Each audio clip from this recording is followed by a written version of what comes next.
the British Interplanetary Society. I don't know if anybody here is a member of the British Interplanetary Society, which started in Liverpool in 1933 and is now based in London.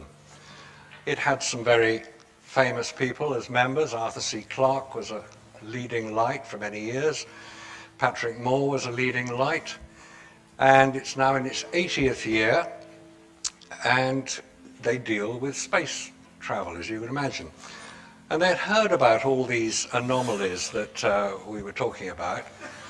And I was invited to give a presentation there. And they said, just stick to the pictures, because when they invited me, it generated a lot of, should we say, heat on certain websites. Because how dare this venerable institution invite a hoax believer, that's what I am, I'm a hoax believer in the moon landings. And I thought, okay, well, let's just put the evidence there and just see what happens. So I did a similar presentation to the one I'm going to do here, and we'll see what the end result was. Obviously, I was a little bit nervous about being in front of all these knowledgeable people who would understand if I was making a mistake and was saying things which weren't correct. But guess what? I didn't say things that weren't correct. I didn't make mistakes. All right, let's start with the camera. It's important to understand the camera. The Hasselblad camera, very, very good camera. The camera that would have been chosen, and down there, that is the camera you can go into a shop today and buy. The digital version of the Hasselblad camera costs about £25,000, so you can imagine how good it is, besides being very expensive. That is the adapted camera that was used allegedly on the moon. And up here, this is what it looked like. Now, when I say adapted, it was altered slightly. More than slightly, actually. The only automatic feature on the camera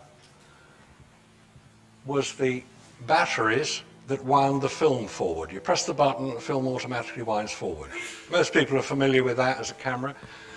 What you may not know is it had its viewfinder taken out, because if you're wearing a spacesuit, you can't use a viewfinder. On a Hasselblad, the viewfinder is on the top of the camera there, and you can't use it. So they took it away.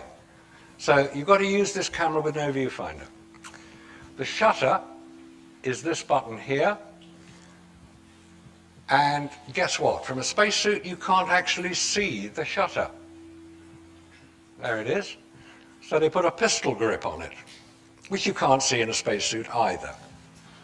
But NASA tells us, and if you go onto their website, you'll see there are 32,000 photographs taken on the moon. In the camera, there is a glass plate. This is the camera. This is where the magazine, which is detachable from the camera, fixes on. And there was a glass plate fitted into the camera with 25 what are called reticules, little crosshairs.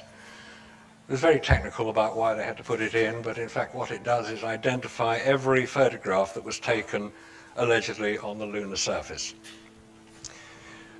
I've done several TV programs about this subject, and on one of them the film company came along with a replica camera which they borrowed from Hasselblad in London. So you can see it's very similar. I photographed this about 10 years ago. Notice here the batteries. These are the batteries that you operate the motor to wind the film forward. They're ordinary batteries. You can go into a shop and buy them today. They're D2 Varta batteries. We'll come on to the effect of the lunar surface on batteries later. This is the only visual image here on the side of the camera. There it is there. It's in large version there, which tells you if you've actually taken a picture. Because guess what? In space, no one can hear you scream. And also, no one can hear the camera go click, because there's no mirror to do that. That's what you hear, mirror going up. So there's no sound. You have no means of knowing if a photograph has been taken. And guess what? You can't see that dial.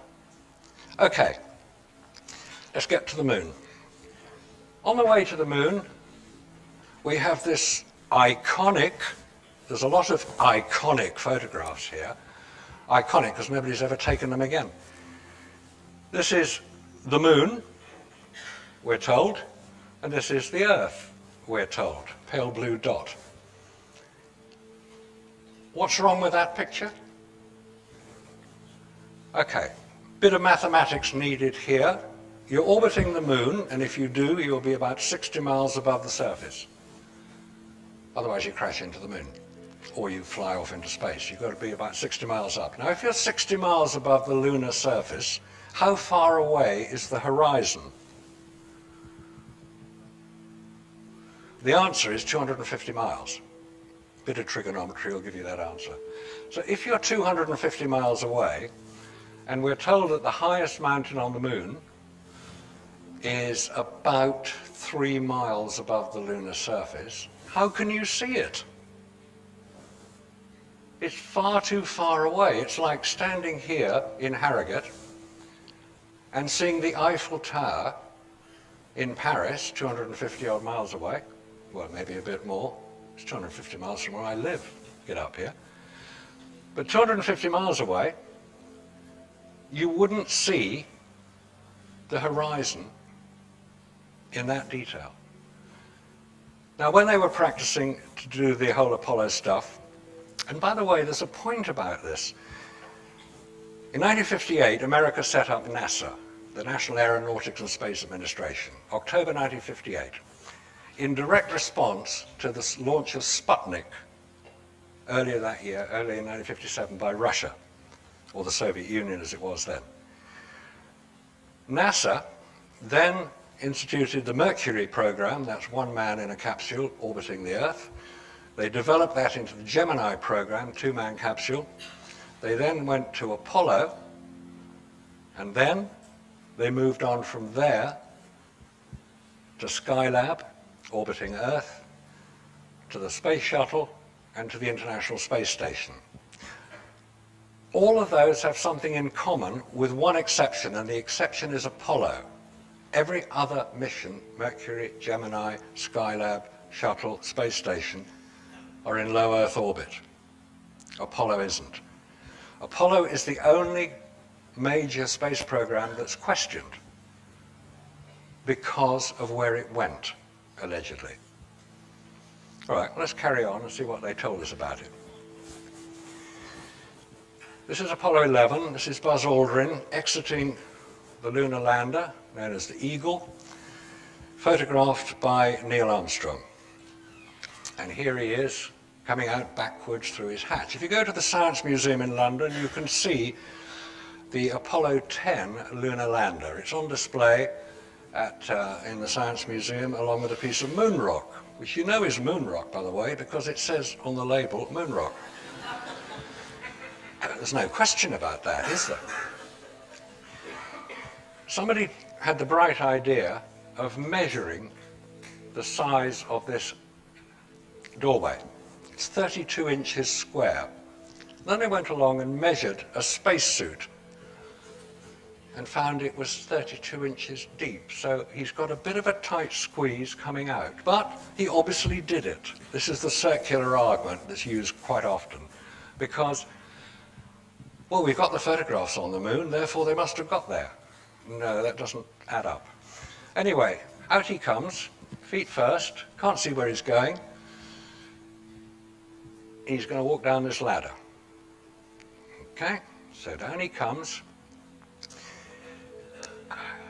And Neil Armstrong's obviously got bored stiff watching him come down because he decides to photograph the rubbish bag underneath.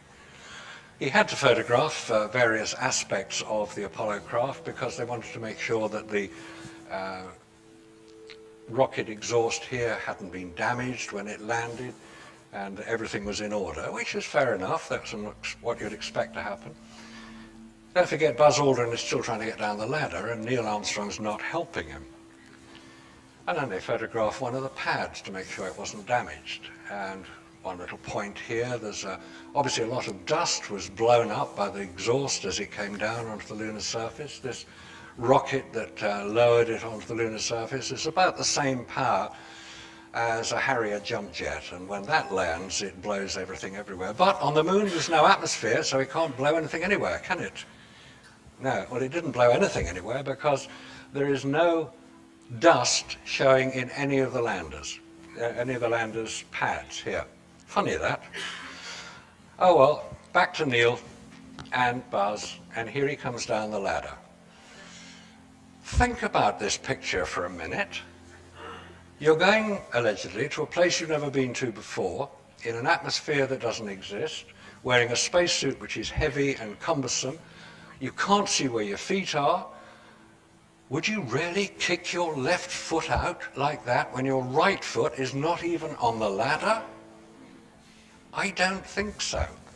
You might do that when you've done it 100 times during your training and simulation exercises, just to prove to the guys photographing you that you could have a bit of a laugh as well. Anyway, down the ladder. Yep.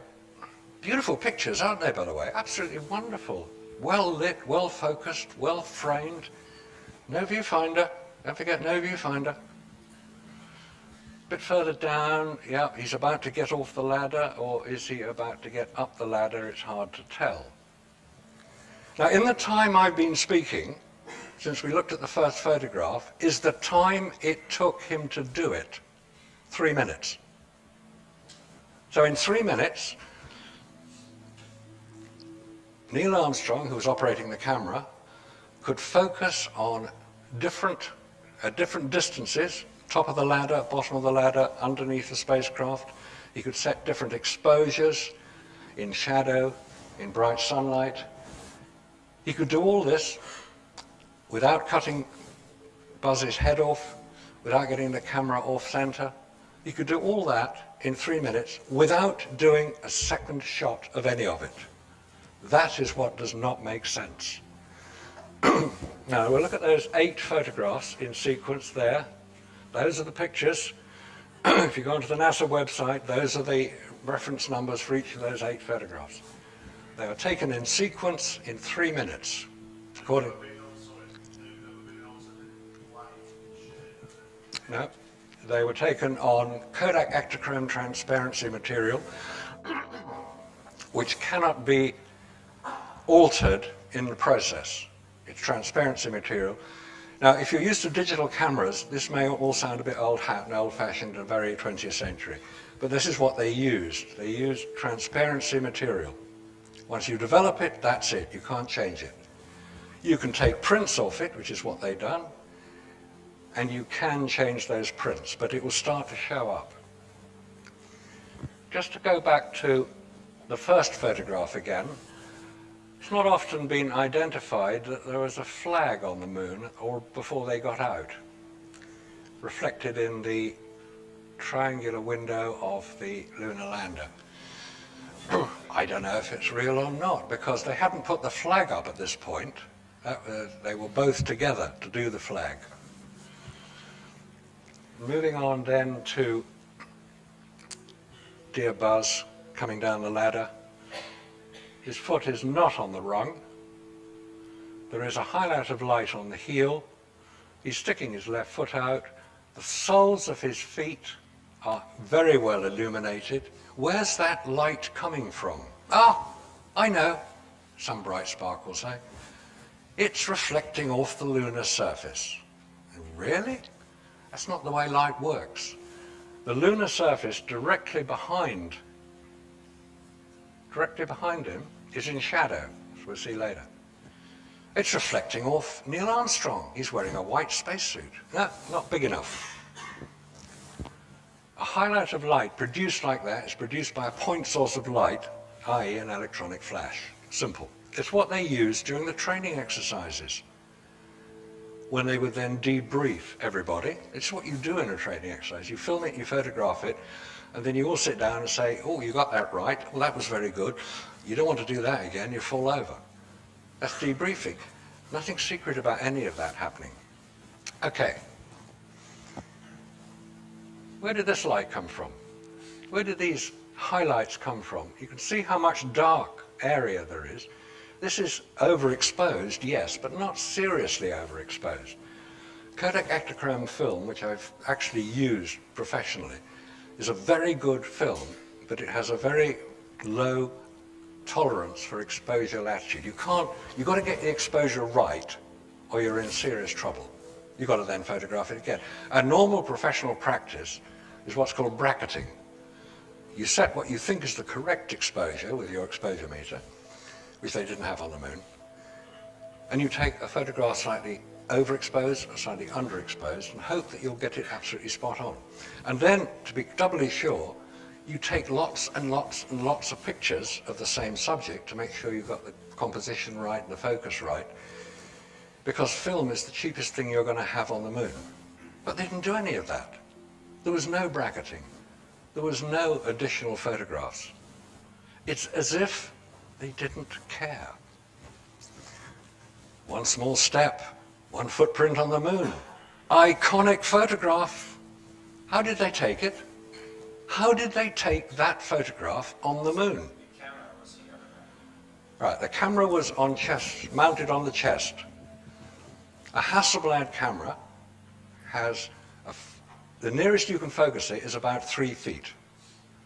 So, you take it off the chest, you point it at your foot, and you take one photograph. No, that is not the way it works. It's beautifully exposed, it's right in the center, you're seeing exactly what you expect to see. That was taken here on Earth under controlled studio conditions. And if anybody can prove me wrong, I'd love to hear it. For 20 years I have asked that question. Please prove me wrong. I'm still waiting. American flag, there it is, top. Stuck in the ground. There are no moving flags. They weren't that stupid. The only time you'll see the flag waving or moving is when somebody's touching it, putting it into the ground. Now, we have a mystery in this photograph. I wonder if you can spot it. It's the one-legged astronaut. Where are the other footprints? It's going one way, but it's not going the other. Bit of a mystery, that one. Now, this photograph here shows both astronauts on the lunar surface at the same time. That's fine. We'll come to another photograph that shows 2 astronauts on the lunar surface that isn't fine.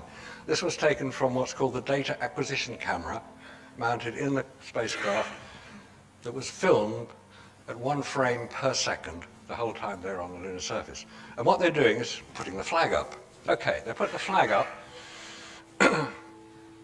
but where's the light source? They're both astronauts of about the same height, about 6 foot. Why is one of their shadows nearly 50% longer than the other, if the light source is the sun, which is a long way away? Now, I'm not saying that there is a light source nearer than that, it's just that I don't know what the answer is. Anybody have a clue as to what the answer might be? I'd be interested to hear it. Because the sun should cast the same length shadow on 2 people, but it doesn't. The angles are different. And also, the angles here,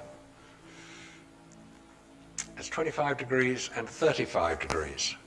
We're told at the time of Apollo 11 landing, the sun was at about 13 degrees above the horizon. That's fair enough, it gives good shadow definition. But not in this picture. So there are these inconsistencies between the official story and what we see. Okay, here we have Buzz Aldrin and the solar wind collector. It's just a strip of aluminium foil.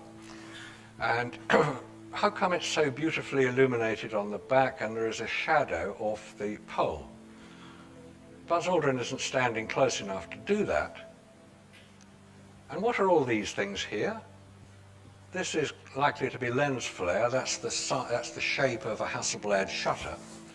What's this? And why is this area here almost illuminated? Maybe it is illuminated.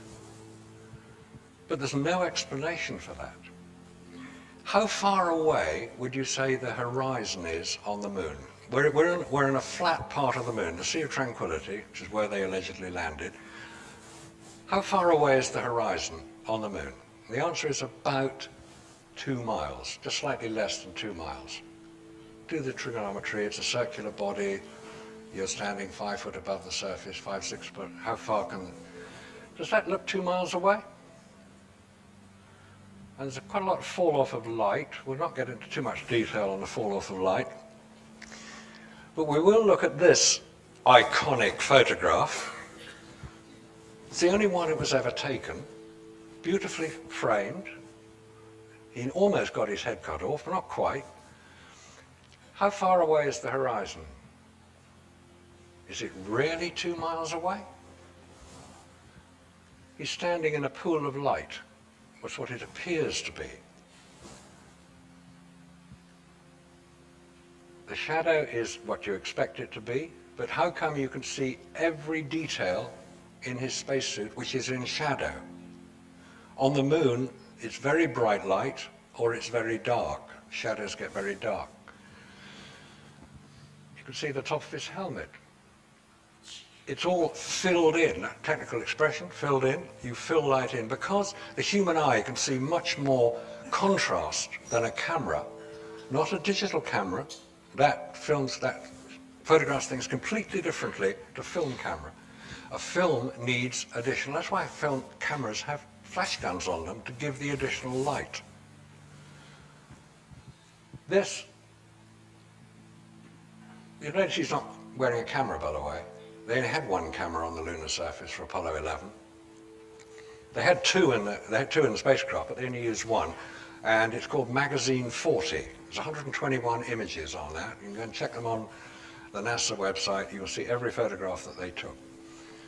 They're all in focus, except the last two, I think it is. So this photograph here, taken under controlled studio lighting conditions here on Earth, as were all the others. It's actually been altered.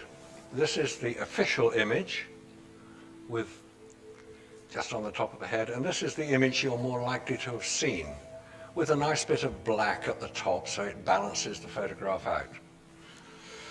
When I first started looking at this whole Apollo anomalies, this was one of the only images I could find. I bought it at astronomy show in London. That was before the internet existed. And this is the sort of thing you had to get hold of. And that's where it all started. Because you can see where it's been added in. That's the original, which is a bit light. Just a tiny bit light. Again, a bit of a pointer to something weird going on. Now, we'll move on to Apollo 12. And this is a similar picture to Al Bean coming down the ladder, photographed by Conrad. But when you examine the photograph, this is what you find. That it's been manipulated, it's been changed, it's been altered.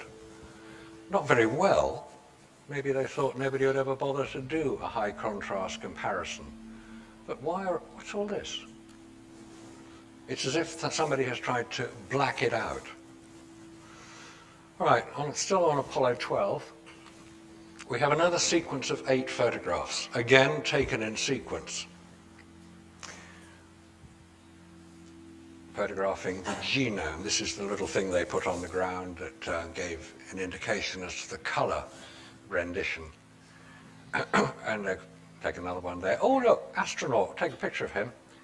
Oh, bored. Take another picture of the genome, back again. Oh, here he is again. Now, on all those photographs, you would have to change the focus, the exposure, and get the composition right.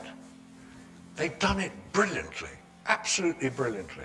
And there are no duplicate photographs, there are no overexposed photographs, there are no heads cut off. How did they do that? With no viewfinder, and having to manually set the exposure, the aperture, and the focus. And none of them are known photographers. Al Bean is quite a well-known painter nowadays. This is a close-up. You can see the photographer. The trouble is his hand isn't actually close enough to the camera to press the shutter button, but never mind. And you'll notice that here you're looking down on top of the camera. No viewfinder, you know. and you can see all the where's all this light coming from?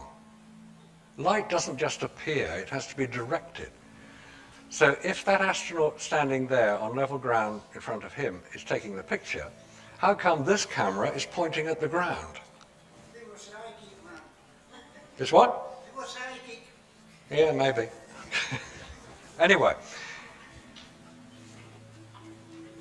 again in more detail of the close-up of the image, which we've covered, there we have another one. This is the second photograph, and you'll notice in the helmet here are the, I don't know what they are. Are they reflectors? Are they spotlights? Are they, what are they? Anybody got any ideas? Because they're what? Possibly, yeah. Well, obviously, you know, some UFOs were flying over saying, what the hell's going on here? They didn't ask permission. Again, in more detail, showing just how mysterious some of these photographs actually are. And then if you look actually at the detail here, I remember I mentioned the crosshairs. Here's the crosshairs here. Across there, and there are some at the top which are obviously not visible because if they're on black background, they're not going to show up very much, but they do show up. It's as if it's a double exposure. Those crosshairs should not be there. They're far too close together. This is where it should be. So I don't know what's going on with that one.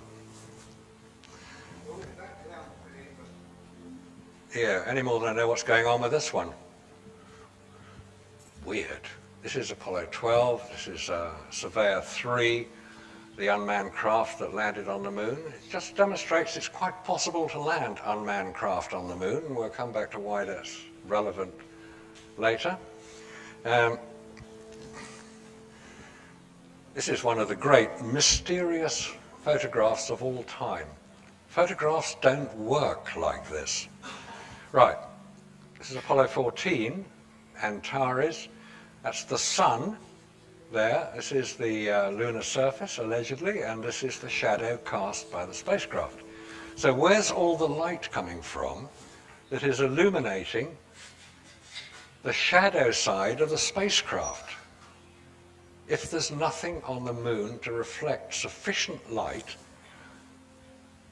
because to photograph the directly illuminated surface here as clearly as the totally dark shadow area here, you would need as much light reflected back into it as you have got on here. It's simple optics.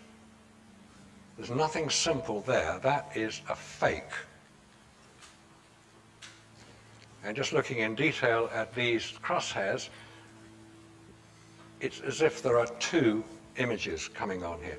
You've got one correct crosshair and one distorted crosshair, as if the film wasn't correctly in register when they faked it. Moving on to Apollo 15, I mentioned the highest mountain on the lunar surface. That is Mount Hadley, this one here.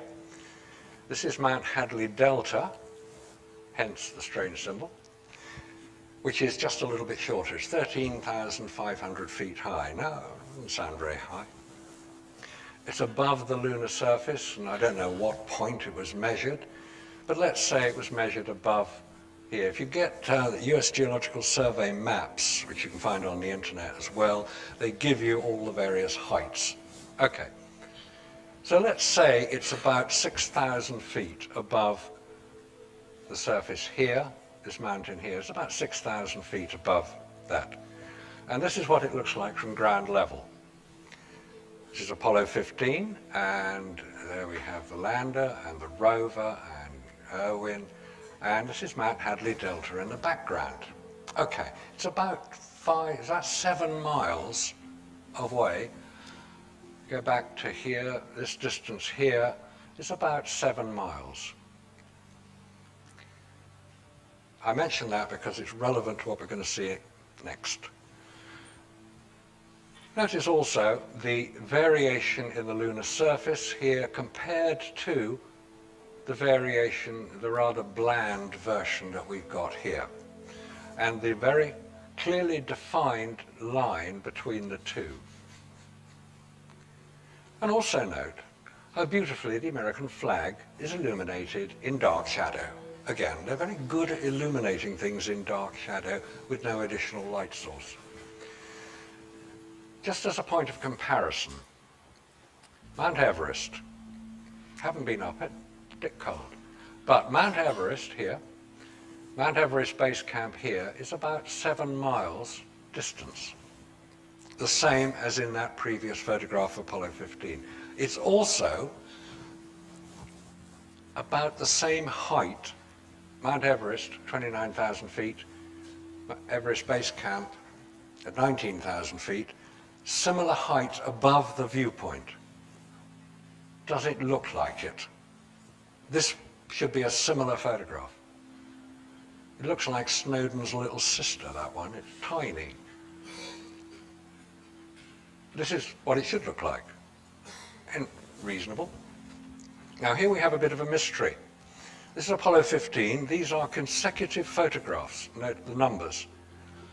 11863 and 11864. I actually double-checked that on the NASA website to make sure I got the numbers right.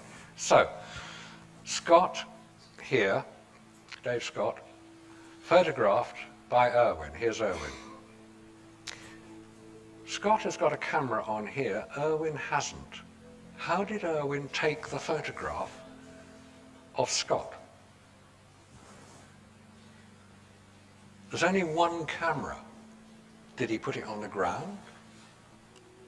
And why hasn't he got it here? It's just, basically, it's not, it doesn't add up. The lunar rover, lunar lander moves about all over the place. Similar point, these are photographs, different photographs, same point on the photograph. There's the lunar lander. What's it doing over here? And how come there are two of them? Weird. Craters come and go. This got filled in before this photograph was taken.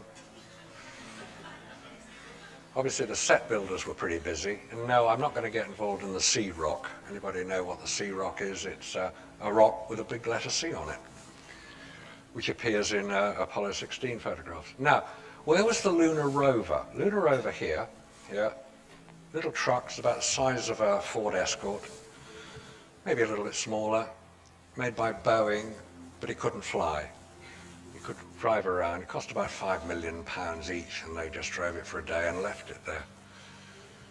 Where was it stowed on the lander? Now, this is the lunar lander. This is a photograph taken in the assembly. There's the ladder down which the astronauts are going to walk. There's the ladder there. It's the hatch. There's the ladder down there.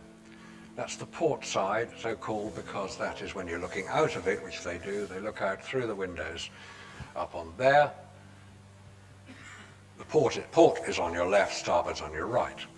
So it appears to be loaded on the left-hand side, the port side. So why is that empty and why is it there? It's just a bit of a mystery. It may well be that they hadn't unloaded it. So what's that doing? I don't know. Again, an inconsistency with the official story. Right, here's one for the astronomers present. I want an answer to this, please. This is the Apollo 17 landing site. There in the picture is the command module that's just separated from the lunar lander, which is about to land, and it will orbit the moon twice, and it will land about there. Okay. There's the horizon here, long way away. It's about 60 miles above the lunar surface. So where's the terminator? The terminator, not Arnie, the terminator is the point where sunlight and darkness meet on any circular body. This is Apollo 11, photographed, and this is not a shadow, this is just one of the thrusters. That's a terminator, that's the picture you expect to see. So where is the terminator here? The shadow lengths are very similar. Terminator should be around here, but there's nothing on there. Now, when a lot of these images were taken, NASA was using a large model of the lunar surface, constructed from a lot of the photographs taken by the lunar orbiter, not the lunar reconnaissance orbiter, that comes later. The lunar orbiter unmanned craft photographed the lunar surface trying to find somewhere to land. And they did very good photographs, up to about 3-foot resolution, which is better than they managed for the next 40-odd years. And they built a model of the moon. And they photographed that model. There's nothing secret about it. They filmed it as well, so that when the astronauts got into their landing simulators, they could project onto the screens outside the windows what it looked like as they approached the moon. It's what any simulator will do. You know, you can simulate landing a plane at Heathrow, and it looks like Heathrow, but it's all screens around the pilot. Same on the lunar lander. They had a model, they photographed it, they filmed it. Who is to say that that isn't a picture of this model? And they forgot the Terminator. You start looking in detail at some of these photographs, the Apollo 17, this one, and you'll see that there appears to be cutouts and strange background interference. You shouldn't get that sort of interference. I know these are digital images, so you'll get pixels, but these are scanned images from the original transparencies, we're told. And that's probably Earth, though it's hard to tell. Now, think about this for a minute. You're on somewhere you've never been before. You're wearing a spacesuit, which is bloody uncomfortable. Could be a bit hot and difficult. You've got a camera that's got no viewfinder, and you've got to work out the exposure and the composition. And you've got to get 3 objects lined up. You've got to get your mate, Schmidt. You've got to get the American flag, obviously. And you've got to get Earth to show where you are, i.e. not on Earth.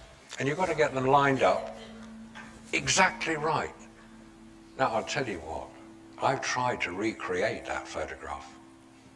And after about 20 attempts, I just gave up. It was almost impossible to get the 3 lined up, correctly exposed, correctly focused, with no viewfinder.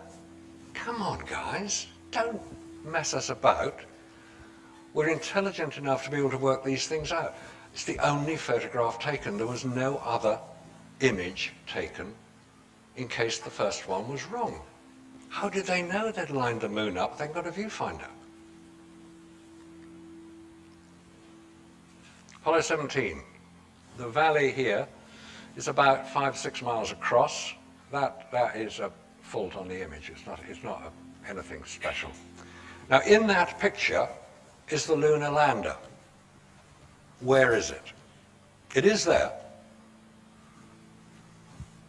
Before we find out where it is, let's have a look at what happens if you extend the contrast. You get this weird image on the back, on the sky. Why doesn't it extend all the way down? Now, you may well have heard the story about Kubrick and the front projection images and how he was supposedly involved. I don't think he was involved with Apollo. He may well have been technical consultant because he was filming 2001: A Space Odyssey just before Apollo 11. And incidentally, his last film, Eyes Wide Shut, Stanley Kubrick, died before the premiere. But he specifically requested that the premiere of his last film, Eyes Wide Shut, was to be held on July the 19th, 1999, precisely 30 years after the landing of Apollo 11. Coincidence? Possibly. I don't know. Was Kubrick involved? I don't know. What I do know is that front screen projection, which is what he used in Apollo in 2001 and has been used by many filmmakers since then, produces that sort of artifact in the background. It's, as the name implies, screen. It's a huge cinema screen, in effect, a reflective screen. It's made by 3M's company. And it has lots and lots of little beads which reflect light. That's what it's supposed to do, rather like this screen here. This reflects light. If you put enough of them in the background, you get that sort of artifact, which may be why some people have been slightly confused and consider that there are structures on the lunar surface, which they only see in that sort of artifact. I don't know. Now, moving on. Similar picture, here we come to Apollo 17, but let's just find out where that flipping, there it is, lander. It's up there. Go back. You can't see it until you enlarge it sufficiently for it to pop up, and there it is. Tiny. Okay, just to make sure it is there. Here it is. Oh, you've got to get really close to see it. This is what a telephoto lens image would look like. The previous photograph wasn't taken with a telephoto lens. Now, assuming that that is where the lander actually landed, what's it doing over here? Now, explain this. These A here, A, these, it's the same feature in each photograph. D is the same feature, it's a little mound. B are these little craters here, and E is this little dark area here. It's basically just to show that it's looking in the same general direction. So we have here, on the first photograph we looked at, the lunar lander miles away. I mean, from this viewpoint, the lander is about 4 or 5 miles, 3 miles away, which is about right for the type of image you've got. You've got to get pretty close to see it. So if you take another photograph with the same feature in it, what's the lander doing there? That doesn't make sense. Ditto here. Same feature, different time of day because you've got more. They were on the surface for about 3 days, and the sun will move a certain distance in that, so the shadows will change. But these just don't add up. These just don't make sense. These are anomalies, as is this. Similar feature, B over here, the little crater, E, the little mound. Big mountain here, big mountain here, lander here. Whoops, where's he gone? Oh, it's here. Here we are, here we are. There's the crater. It didn't move. We were not told it moved once it was on the lunar surface. And it's disappeared again. It bounces around, this lander. Disappeared. You couldn't get the rover onto the lunar surface without the lander, because it carried it there. So where's it gone? Disappeared. Again, consecutive photographs here. One of them this was taken earlier here, and the footprints are here, but not here, which is weird. And then there's that genome that looks at the color image. How did they put it there? There are no footprints anywhere near. Perhaps they threw it or dropped it. Because you see, footprints do appear on the lunar surface quite distinctly. You get quite a lot of footprints. No wheel tracks. Funny that. We're told it weighed about 450 pounds on Earth, which would make it weighing about 80, 90 pounds on the lunar surface. Enough to produce a wheel track, I would have thought, and they're very keen to show us the wheel tracks, as we'll see later, but they don't appear on here. And then, no wheel tracks. Plenty of footprints, no wheel tracks. Did they drop it there? You can say it's been moved, there's dust in the wheel here. Did they kick it in, or what happened? It's an anomaly, it's an inconsistency, it's unexplained detail, which is, the more you look at these things, the more you get. Oh dear, here we go again. This is the fake photograph of Apollo 14. Spin the thing round so you've got the flag over here. It's exactly the same image. just reversed. And then this photograph, coming up now, appeared in Alan Shepard's biography called Moonshot. Alan Shepard is most famous for having taken a golf club onto the lunar surface and hit a golf ball with it. And guess what? You can see the golf ball. If you ever watch golf on television, yes, you can see golf balls flying through the air head on. You can't see them going across because they move too fast and they're quite small. Here's Alan Shepard. Here's Ed Mitchell. Here's the craft. Oh, the flag. They moved it. Because if you recall, it was right alongside the lander. There's a checkerboard thing here. So the question I asked originally was, who took this photograph? Because there were only ever 2 astronauts on the lunar surface at any one time. We saw one on Apollo 11, and the photograph was taken on a cine camera. No, this is a Hasselblad photograph. There are crosshairs. Not very clear, but they are there. There are crosshairs. This is a composite of 5 separate images. It was in Alan Shepard's book, and it wasn't described as a composite.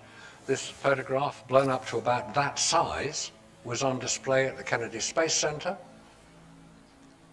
until we made the point to NASA, who said, well, we know this is a composite because no 2 astronauts were ever photographed together. So why are you showing a composite? Why are you showing a fake photograph? They took it down then.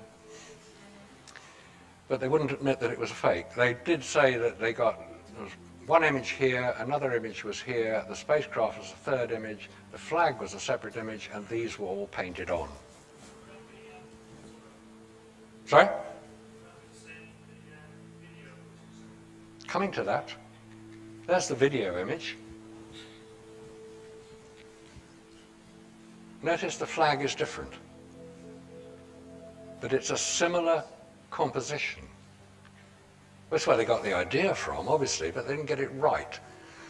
Either they're too arrogant to think anybody is going to notice, or too above everything to consider that anything they do would ever be questioned.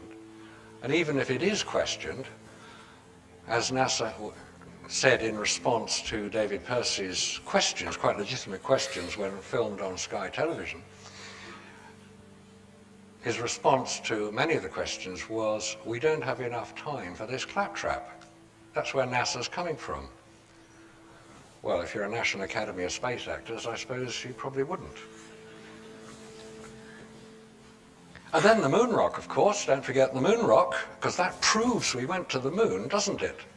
Moon rock proves we went there. The Russians, not questioning it, prove we went there. And the reflectors left on the moon, at which we fired giant lasers, prove we went there. No, it doesn't.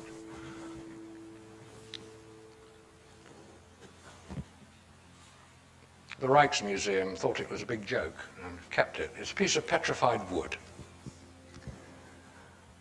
Nobody told us they had petrified wood on the moon.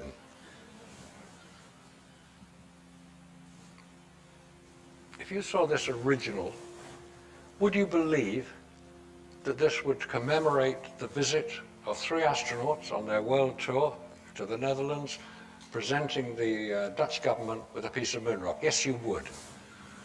And then when you find that the whole thing is a complete fake, and you laugh about it, and NASA chose not to respond. Ah, I hear you say, but we know they landed on the moon because, look, we photographed the landing sites. Oh, wow. Oh, genius.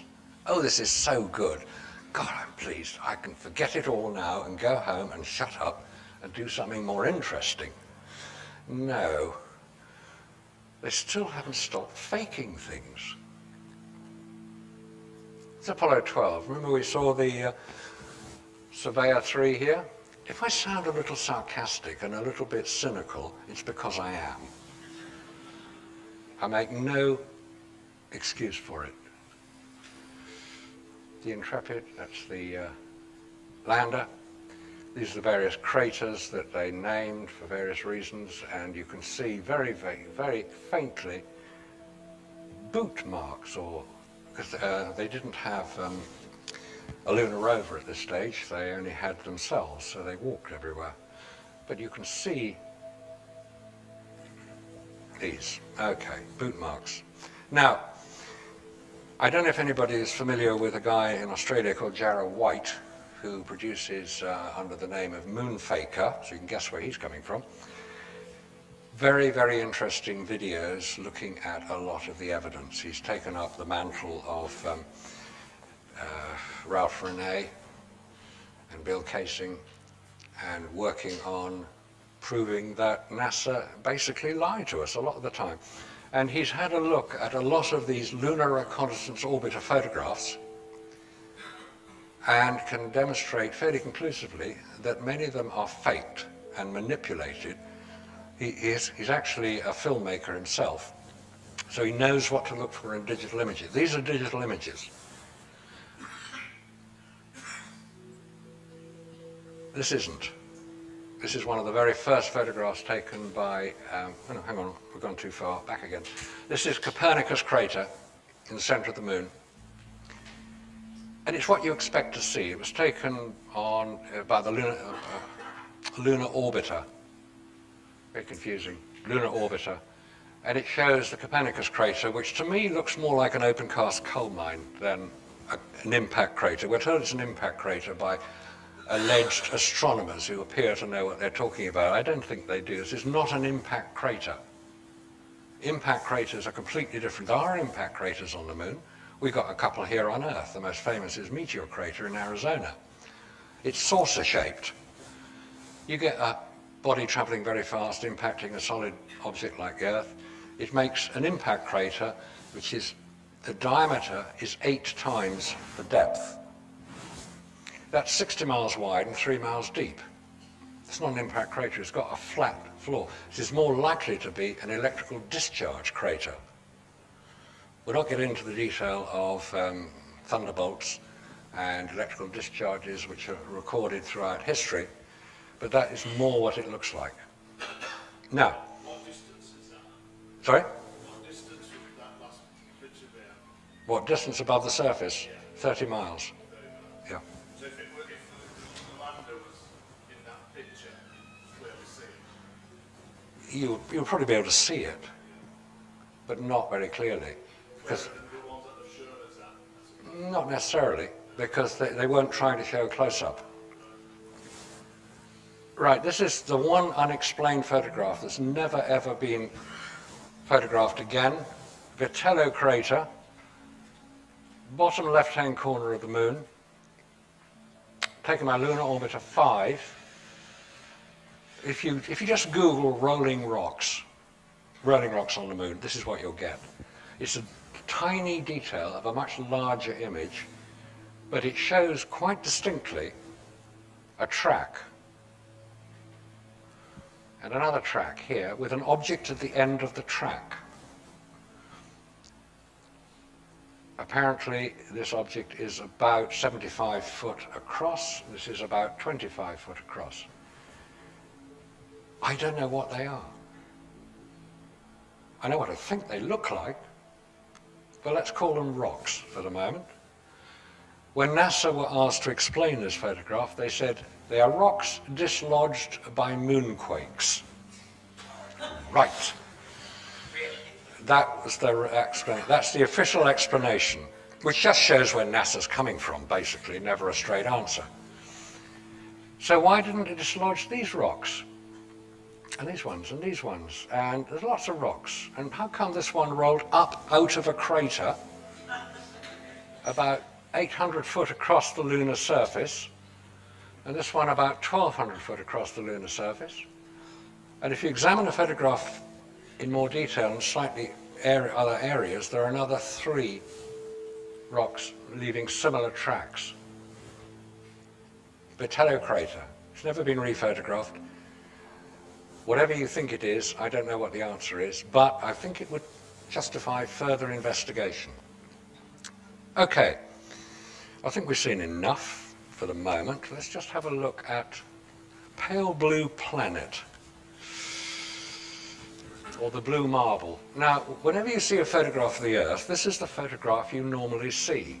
And you can always tell it because there's a little triangle of cloud above the Sudan. It's the Red Sea, Saudi Arabia, Africa, Madagascar, Antarctica, Australia over here somewhere, Britain up here somewhere. It's a great photograph. I don't know if it was taken by Apollo 8, which is what's claimed. It could have been. Could have been taken by a synchronous satellite 22,000 miles out, which is where your sky channels come from. Whatever it is, they don't seem to have been able to improve on it since that was photographed. Now, there are three objections to what I've been saying today. The Russians would have blown the whistle. They got the rocks, I mentioned that, and they had the reflectors. So, of course, they got to the moon. Because if they hadn't, the Russians would know. This is the point. The Russians, when asked, are you sending man to the moon? They said, we're going to do our best. And they had the rockets to do it, the N-1 rocket they were intending to go to the moon with. They told Bernard Lovell, as he was then, Sir Bernard as he is now, head of Jodrell Bank Telescope, who was helping the Russians track their craft, which is nice. And he said to them, when are you sending a man to the moon? They said, when we can ensure his safe return due to the dangers of radiation. The Russians knew about it. So why didn't they blow the whistles on the Americans? They were generous. Thought, well, the Americans are prepared to take higher risks than we are. Okay, possibly. They never attempted anything else, but they'd been ahead of the Americans. They got the first man in space, the first woman in space, the first to the moon, Mars, first to Venus. They were very good at space travel. So why didn't the Russians blow the whistle? Because their political system is so different from ours that who would have blown the whistle? Who in Russia would have said, excuse me, you're faking it? Only the president of the Soviet Union would have done. That was Brezhnev. You get into the politics of it, and the whole politics of Apollo are quite interesting. We're not going into too much detail other than to say that the Russians were being supplied by America with wheat, millions of tons of wheat. There'd been a drought, there'd been a crop failure in Russia. America are generous people. They supplied it. Would Russia have blown the whistle and cut their supply of wheat off? I don't know. So why didn't the scientists? Why did no scientist in Britain come forward? Why does it take me to point out these things? Why haven't the physicists, why haven't the scientists, the biologists, the astronomers, the astrobiologists, all these ologists, why didn't they come forward and say, look, I think there's something a little bit not quite right here? Because they probably lost their job. I haven't got a job to lose. I'm self-employed, it doesn't matter. Recently, since the opening up of the Soviet Union, a lot of Soviet scientists have been able to examine the Apollo record. And some very interesting papers are coming out of Russia now. One of which says that the Saturn V rocket, as described, was not powerful enough to lift the payload we are told it lifted to the lunar surface, 46 tons. Was not powerful enough to do it. It could have lifted 28 tons. The way you determine that is the speed of travel as it takes off. You can read all about it. I'll give you the website at the end. There were several reports of a faked re-entry of the Apollo 15 craft being pushed out of a big aircraft. It was seen over the Pacific. The command module, the thing they landed in on the end of the parachutes, the command module, appears to be too light. Now you can tell how much something weighs when you put it in water, and you know the dimensions of it. You can calculate how much water it displaces, which will give you the weight. And it appears to have been too light to have done everything that we were told that it did. The Apollo 15 photographs have been examined by Russian cinematographers and scientists, and they have determined that the parallax shown of a photograph that should have been, that one we showed up there, shows that there was some distant photograph being taken, that the parallax was wrong. It appears that the photograph was not several kilometers away, a little mountain several kilometers away, it was just a few hundred meters away. The Mythbusters show where they proved conclusively that hoax believers were complete fruitcakes and should be shut up at once, because of course they landed, of course they did everything they said. Russian scientists have taken that show, Russian cinematographers have taken that show and tried to recreate it to prove one way or the other what they're saying is correct. And the only way they could recreate, the Russians could recreate the Mythbusters show, was by faking it, by adding in additional lights to give the impact. Now the Russians were quite honest. They said, this is what we did, this is what we tried to do, this is what we actually achieved. You can see it on YouTube. The Russians are starting to look at Apollo, and the Russians are saying we find problems with it. Okay, there are other objections. How can you keep 400,000 people quiet? How do you keep a secret? 400,000 people worked on Apollo during the 1960s. How do you keep 400,000 people quiet? Easy, the same way you did on the Manhattan Project and the D-Day landings. You make it a matter of national security and national importance, and people will go along with that. I'm not saying 400,000 people knew about this. No, they didn't. Maybe 30 or 40 at the most would have known about it. But secrets can be kept. Radiation. I thought, okay, radiation in space is dangerous to man. You know, you get too much of it, you tend to fry and produce weird offspring, and it's not a good thing to get a lot of radiation. But the guys who went to the moon were protected from the radiation. So I thought, hey, this is good.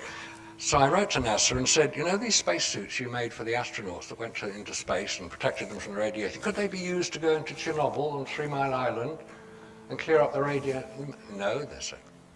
I actually wrote to the manufacturers, a company called Hamilton Standard, who were part of the International Latex Group who make bras. That's why they made fitted costumes. And they said, you better address your question to NASA. Still waiting.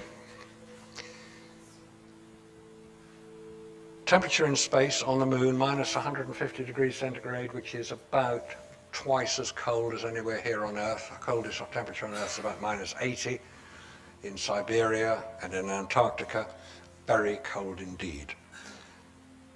On the moon, plus 120 centigrade, which is more than the boiling point of water. So how come batteries could survive that temperature variation? They weren't anything other than standard batteries. Batteries tend to go when it's too cold. The vacuum of space is not a good area to work in.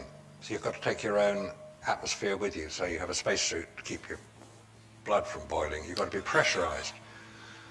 Try using a 5 pound per square inch pressurized gauntlet. It's not easy.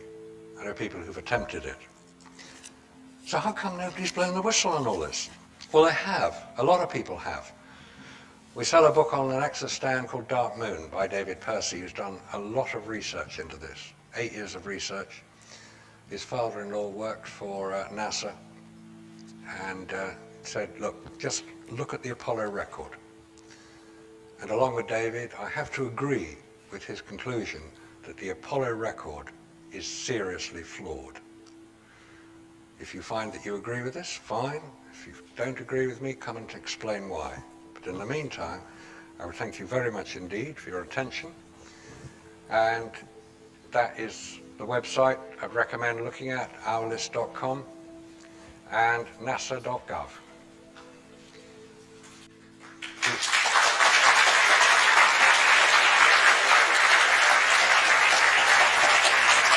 Thank you.